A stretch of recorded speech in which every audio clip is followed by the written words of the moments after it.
Aujourd'hui, deux catégories un peu particulières, hein. Vous savez qu'on essaye de mettre en avant le travail des éditeurs locaux, on va dire sur la grande région Auvergne-Rhône-Alpes, hein. Après, plus c'est près de nous, mieux c'est. Et puis également aussi de mettre en avant, ça peut être aussi un auteur du coin, ou des éditeurs vraiment engagés dans une démarche éco-responsable, hein, des critères de choix, et on a cette sélection de jeux locaux qu'on va associer aujourd'hui avec les jeux experts.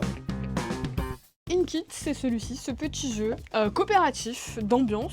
Ça va jouer en équipe. Le but, ça va être de faire deviner des mots à ses coéquipiers. Un grand Mais classique. le petit twist, c'est les petits tampons qui sont à l'intérieur. On va utiliser des tampons de différentes formes pour faire deviner les mots le plus vite possible. C'est un détail, mais ça change tout à la dynamique du jeu. Puis c'est les plus locaux des locaux, hein. C'est les copains de Banquise Édition, hein, qui sont installés entre Bourg et Bourgoin, du côté de Crémieux.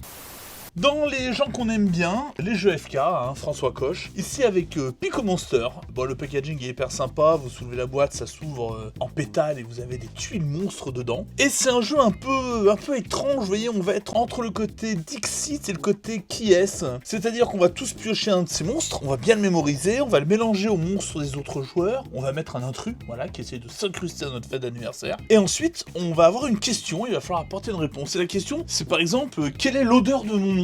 Et moi, je vais inventer une odeur liée à ce que j'ai vu. Alors j'en sais rien, moi si le monstre est très très rouge, je veux dire, il sent la fraise. Et on fait le tour et chacun répond à cette question. Et ensuite on va récupérer un monstre qu'on aura identifié chez un autre joueur. Voilà, et si jamais à la fin il reste le monstre intrus, c'est super. Et s'il reste un de nos monstres, c'est pas super. Donc c'est assez fin, vraiment une très belle idée déjà. Très belle réussite en termes de gameplay. Et on est surtout sur un jeu fabriqué en France. Voilà, tout est fabriqué en France et les jeux FK ils sont installés du côté de la Loire maintenant, me semble-t-il. François a pas mal bougé, mais je crois qu'il a posé ses valises dans la Loire. J'ai envie de vous parler aussi de Tuamotu. Et on va aller vous chercher une petite pépite qui n'est pas dans les circuits habituels de distribution. C'est fait par les Grenoblois, fort sympathique. You Token to Me, donc avec un nom de boîte rigolo. Tuamotu, c'est une espèce d'immersion dans la culture polynésienne. D'ailleurs, le travail d'illustration est assez intéressant. C'est un jeu de collection de cartes, tout simplement. On va collectionner des cartes qui vont me permettre d'acquérir des coquillages. Ce qui est sympa, c'est que l'ensemble des cartes interagissent entre elles. À chaque tour, on a des choix à faire. Et en fait, c'est un vrai petit bon jeu. Et puis, vous le trouverez à Déclic Ludique Bourgoin-Jallieu, à Déclic Ludique Bourg-en-Bresse, c'est pas forcément ailleurs.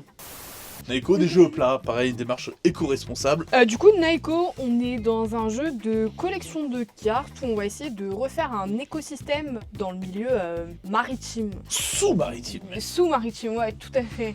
Du coup, on va venir placer des cartes, on va venir refaire l'écosystème en respectant le placement et la faune sous-marine.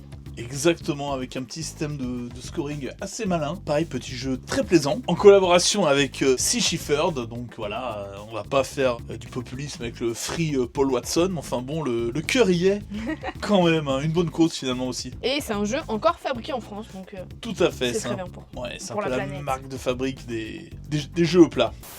Dune, Guerre pour Arrakis. Alors vous avez peut-être vu la vidéo qu'on a réalisée avec Lisfy sur la chaîne YouTube de Lisfy autour de la Guerre de l'Anneau, le jeu le plus extraordinaire qui n'ait jamais été édité. Avec Dune, c'est ça. Ce sont les principes de la Guerre de l'Anneau en un peu plus épicé. Forcément. Gameplay quand même un petit peu plus simple, on reste quand même sur cette dynamique de dés qui génère des actions, de cartes qui vont créer des situations, des événements. On a cette combinaison de deux mécaniques, exactement comme pour la Guerre de l'Anneau, donne une richesse au jeu, une rejouabilité absolument extraordinaire. Un peu plus court, hein, là on va y jouer en 2-3 heures. Voilà, il y a une paire de semaines, on vous parlait des psychopathes asociaux, c'est tout à fait pour nous ça, c'est trop bien. De la figurine, un univers porteur, enfin c'est extraordinaire, jeu d'affrontement hein, entre deux camps. Si tu l'as pas, T'es vraiment pas un vrai joueur.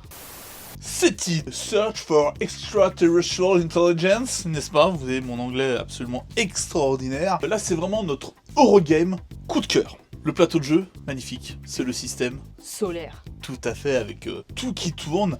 Et le but du jeu, ça reste un jeu dont le moteur principal est l'utilisation de cartes qui vont pouvoir être utilisées soit comme ressources, soit pour un effet de jeu particulier. Et le but, c'est de trouver une forme de vie extraterrestre intelligente. On a un petit système également de technologie qui permet d'améliorer ses actions. Petit bijou, on a adoré le thème est hyper bien rendu, c'est hyper immersif dans le côté SF, dans le côté la vérité est ailleurs, et en plus, là aussi il y a un petit twist sympa, c'est qu'au début on ne sait pas quelle race extraterrestre on va tenter de découvrir, il y a 5 ou 6 races extraterrestres différentes dans le jeu, et du coup, en fonction, on va avoir des effets de jeu un peu différents. Un jeu de programmation, de pose d'ouvrier, enfin c'est vraiment de l'Eurogame, c'est bien fait, c'est mouse. Finalement, allez, en 2 heures on boucle une partie, hein, c'est pas si énorme que ça, mais c'était notre petit coup de cœur. Alors, on avait un peu hésité, j'avoue que sur les jeux experts, on a décidé de n'en mettre que 2 cette année, mais il y en avait d'autres qui nous avaient bien fait de l'œil. Donc n'hésitez pas à passer en boutique pour en discuter